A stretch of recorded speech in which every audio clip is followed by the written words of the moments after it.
کہ آپ نے شعر بھی پڑھا مولانا حسن رضا خان کا ہمارے حضرت شیخ بھائی نے، کہ ایک نہیں کئی مرتبہ ابو بکر صدیق رضی اللہ عنہ نے اپنا سب کچھ لٹا دیا، اور آپ کی خواہشات میں سے ایک خواہش بھی یہ تھی کہ مجھے یا رسول اللہ صلی اللہ علیہ وسلم آپ پر اپنا مال خرچ کرنا یہ بہت زیادہ پسند ہے۔ سبحان اللہ۔ ابو بکر صدیق رضی اللہ عنہ نے عبادات کے ذریعے اور آپ نے نیکی کی دعوت کو عام کر کے اور اسلام کی خدمت کے لیے اپنے مال کو پیش کر کے مصطفیٰ کریم صلی اللہ علیہ وسلم کی رضا پائی، اپنے رب کی رضا پائی۔ اللہ رب العالمین ہمیں اس کا حصہ عطا فرمائے۔ سبحان اللہ۔ اور یہ کتنا پیارا پہلو ہے کہ نبی پاک صلی اللہ تعالیٰ علیہ وآلہ وسلم جناب صدیق اکبر رضی اللہ تعالیٰ عنہ کے مال میں ایسے ہی تصرف فرماتے تھے جیسے اپنے مال میں تصرف فرماتے ہیں۔ یہی بات عرض کرنے لگا تھا خالد بھائی کہ آپ دیکھیے کہ حضور پاک صلی اللہ علیہ وسلم صدیق اکبر کی مالی قربانیاں قبول ہونے کے لیے حضور پاک صلی اللہ علیہ وسلم کا یہ ایک فرمان کافی ہے جو آپ کی یوں سمجھیے کہ اس مالی قربانی کو اور آپ کی وسعت اور عظمت کے لیے یہی فرمان کافی۔ حضور نے فرمایا صلی اللہ علیہ وسلم میں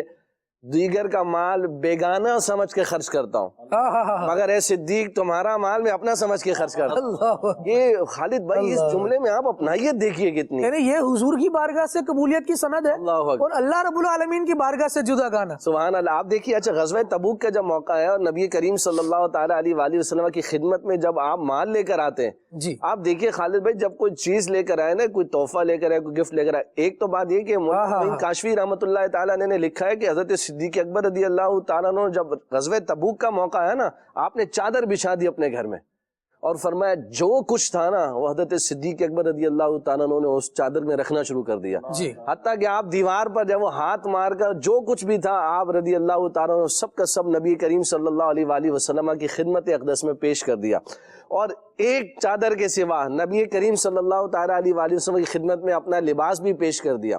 آپ دیکھیے کہ اس قدر جو ہے وہ انتہا پر جا کر جب آپ رضی اللہ تعالیٰ عنہ نبی کریم صلی اللہ تعالیٰ علیہ وآلہ وسلم کی خدمت میں پہنچتے ہیں اور جب اپنا مال پیش کرتے ہیں، دیکھیے جب مال کوئی شخص کوئی تحفہ لے کر آتا ہے نا تو پھر یہ پوچھا جاتا ہے کیا لے کر آئے ہو، یہ نہیں پوچھا جاتا کیا چھوڑ کر آئے ہو۔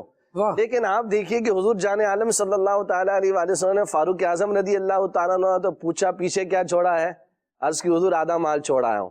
دیگر بھی اصحاب رسول جو ہے وہ آئے اپنا اپنا مال پیش کیا، نبی کریم صلی اللہ تعالیٰ علیہ وآلہ وسلم سے ان سے پوچھا۔ حضرت صدیق اکبر رضی اللہ تعالیٰ عنہ جب آئے حضور پاک صلی اللہ علیہ وآلہ وسلم نے پوچھا ہے صدیق پیچھے کیا چھوڑا ہے، حضرت صدیق رضی اللہ تعالیٰ عنہ کا یہ جواب بھی عشق بھرا عرض کی یا رسول اللہ اور اس کا رسول گھر چھوڑ آیا ہوں۔ آپ دیکھیے کہ خالد بھائی یہ گویا کہ نبی کریم صلی اللہ تعالیٰ علیہ وآلہ وسلم کا سوال کرنا نا یہ حضرت صدیق اکبر رضی اللہ تعالیٰ کی عظمت بڑھانے کے لیے تھا کہ بقیہ سب تو پھر بھی چھوڑ کر آئے ہیں مال، پر حضرت صدیق رضی اللہ تعالیٰ کا مقام اور مرتبہ کیا ہے کہ آپ اللہ اور اس کے رسول کو گھر چھوڑ کر آئے ہیں، تو پھر جبھی پھر وہ مجدہ جاں فضا ملا کہ نبی رحمت صلی اللہ علیہ وآلہ وسلم نے حضرت صدیق رضی اللہ تعالیٰ کو مخاطب کرتے ہوئے ارشاد فرمایا صدیق وہ دیکھو جبریل امین نے بھی وہ لباس پہنا ہے جو آپ نے پہنا ہوا ہے۔ تو حضرت جبریل امین پہ عرض کرتے ہیں یا رسول اللہ صرف میں نے ہی نہیں آج سارے آسمان کے فرشتوں نے وہ لباس پہنا ہے جو حضرت صدیق نے پہن رکھا ہے۔ اللہ کو ان کی یہ ادا اتنی پسند آئی ہے، تو آپ دیکھیے کہ نبی کریم صلی اللہ تعالیٰ علیہ وآلہ وسلم کی خدمت میں اس انداز میں جو ہے وہ مال پیش کرنا اور پھر حضور کا فرمانا صلی اللہ علیہ وآلہ وسلم میں اپنا سمجھ کر ان کا مال خرچ کرتا ہوں، بہت بڑی بشارت اور دلیل ہے حضرت صدیق اکبر رضی اللہ تعالیٰ عنہ کے لیے۔ اللہ اکبر، سبحان اللہ۔ اللہ کریم نے حضور صلی اللہ تعالیٰ علیہ وآلہ وسلم کی زبانی بھی گویا یہ سند عطا فرما دی کہ تمہارا مال قبول ہو، اور خود بھی فرمایا الذی یؤتی مالہ یتزکا، یہ رب العالمین جل وعلا کا ایسا فرمان ہے، ارشاد فرمایا اسی سورہ مبارکہ میں الا ابتغاء وجہ ربہ الاعلی، کہ اس خرچ کا مقصد صرف اللہ رب العالمین کی رضا حاصل کرنا ہے۔ اللہ کرے کہ ہمیں بھی نیک اعمال کی توفیق بھی ملے اور ساتھ ساتھ اس میں اخلاص بھی رہے۔ ہمارے یہاں تو حال یہ ہے کہ نیکی کر کے جتا دیا جاتا ہے، بتا دیا جاتا ہے کہ بھئی میں نے کر لی ہے اور آج سے پھر میرے ساتھ کوئی معاملہ نہ کرے، کیونکہ میں تو اتنی نیکیاں کرنے والا ہوں، میں تو اتنی فضیلت والا ہوں۔ جبکہ وہاں بتایا جا رہا ہے کہ اب یہ جو کچھ کریں، اصحاب بدر میں تھے نا یہ، تو فرمایا گیا حضور صلی اللہ علیہ وآلہ وسلم نے بدر والوں کے حق میں یہ بات ارشاد فرمائی کہ بدر والوں پر مواخذہ نہیں ہے، اور اس کے باوجود ان حضرات کا انداز یہ ہے کہ نیکیوں میں پیش رہ رہے ہیں۔ اللہ کریم ہمیں بھی یہ سعادت عطا فرمائے کہ ہم اس کے دین کی مدد کے لیے پیش ہوں، جہاں ضرورت ہے. ہم یعنی اور تو کیا ہم امداد کریں گے دین کی، اور کیا کر رہے ہیں. اللہ کریم ہم سے اپنے دین کا کام لے لے، یہ دعا یہ ہونی چاہیے. لیکن ہم دیکھیں نا کہ ہمارے علاقوں میں قریب میں مسجدیں ہیں جو اسلام کے قلعے ہیں، یہ بیچاری تعمیر ہی نہیں ہو کر دے رہی ہیں، اور ہماری اسٹوری پہ اسٹوری چڑھتی چلی جا رہی ہے. تھوڑا سا یوں بھی تو دھیان ہو کہ ہمارے محلے کی مسجد بھی بہت خوبصورت ہو. مجھے اگر گھر سے نکلنے میں یوں پریشانی ہوتی ہے نا کہ یار اتنا گھر میں اتنا لگژری اسٹائل ہے اور مسجد کی تو ابھی ٹائلیں بھی صحیح سے نہیں لگی ہوئی، تو کوشش یہ کرنی چاہیے بندے کو کہ ذرا اللہ کے گھر میں بھی کچھ صدقہ و خیرات کرے اور اسے گھر سے بھی زیادہ عالیشان بنوا لے، تاکہ گھر سے نکل کر مسجد میں ٹھہرنے کا دل کرے اور بندے کا دل یہ چاہے کہ کیا عالیشان اللہ کا گھر ہے. لیکن یہ ظاہری تزیین و آرائش کے علاوہ بھی اللہ کی بارگاہ میں مسجد کا جو مقام ہے نا، وہ اپنے گھر کو ہم اپنے سونے کا بھی بنا لینا، لیکن وہ کچی اور مٹی کی بنی ہوئی مسجد اللہ کی بارگاہ میں زیادہ فضیلت رکھتی ہے. کنیکشن سے تعلق ہے نا، کنیکشن سے در و دیوار سے نہیں. ہاسپٹل بہت اچھا ہو، ڈرپ غلط لگ جائے تو طبیعت سنبھلنے کے بجائے بگڑے گی، اور اگر ہاسپٹل اچھا نہ ہو، در و دیوار بھی اچھے نہ ہو، لیکن ڈرپ جو ہے وہ طریقے کی لگ جائے تو مریض جو ہے وہ کھڑا ہو جائے گا. تو مسجد جیسی بھی ہو، جیسی ہونے سے میری مراد کچی ہو، پکی ہو، ٹائل والی ہو، بغیر ٹائل والی ہو، اصل تو یہ اللہ رب العزت سے تعلق جو ہے وہ بحال رہے. وہاں سے تو ہے، ہماری طرف سے ہونا چاہیے. اللہ پاک توفیق عطا فرما. مسجدوں میں دل لگانے سے لگتا ہے. واہ، مسجدوں میں دل لگائیں، اور اگر دل نہیں لگ رہا تو گھبرا جائیں. صحیح بتا رہا ہوں، دل نہیں لگ رہا تو گھبرائیں کہ دل کیوں نہیں لگ رہا. کسی شخص نے ایک بات فیروز بھائی یہ بھی بتائی کہ اگر دل لگانا ہے نا مسجد میں تو ذرا مال لگا دیں مسجد. جہاں مال ہوتا ہے نا، انسان کا دل مال کے پیچھے ہوتا ہے، تو اللہ نے چاہا ایک مسجد میں نا خالد بھائی مینار بن رہا ہے. مینار بن رہا ہے تو تعمیرات کا اعلان ہوا، میرے پاس بھی پوسٹ آئی نا. ہم لوگ تو خود مساجد بنا رہے ہوتے ہیں، مطلب دعوت اسلامی خدام المساجد. تو خیر میں نے نیت کی نا، مجھے مینار کی ہائٹ کا پتہ چلا تو میں نے کافی دور سے دکھا کرے گا، میرا وہ روٹ ہے آنے جانے کا نا، دکھا کرے گا. تو میں صحیح عرض کر رہا ہوں آپ کو، میں نے کچھ رقم کی نیت کری کہ اتنی رقم میں پیش کروں گا. اور کیوں کہ میں آؤں گا جاؤں گا نا تو مینار دکھے گا. جب بھی مینار دکھے گا تو مجھے یاد آئے گا، اور میری اپنی فیلنگ ہے کہ تر و تازگی ملتی ہے. سبحان اللہ، سبحان اللہ. اللہ کریم برکت عطا فرمائے. اور جو حضرات دین اسلام کی خدمت کے لیے اپنا وقت دے رہے ہیں، اپنا مال دے رہے ہیں، اور اپنی اولاد دے رہے ہیں، اسے عالم بنا رہے ہیں، اسے دین کی نالج سکھا رہے ہیں، بہت قابل ستائش اور قابل مبارکباد ہے. اللہ رب العالمین ہم سب کو اس کے دین کی خدمت کا جذبہ نصیب فرمائے، صدیق اکبر رضی اللہ تعالیٰ عنہ کا فیضان نصیب فرمائے. سبحانک اللہم و بحمدک اشہد ان لا الہ الا انت استغفرک و اتوب الیک. صلاۃ والسلام.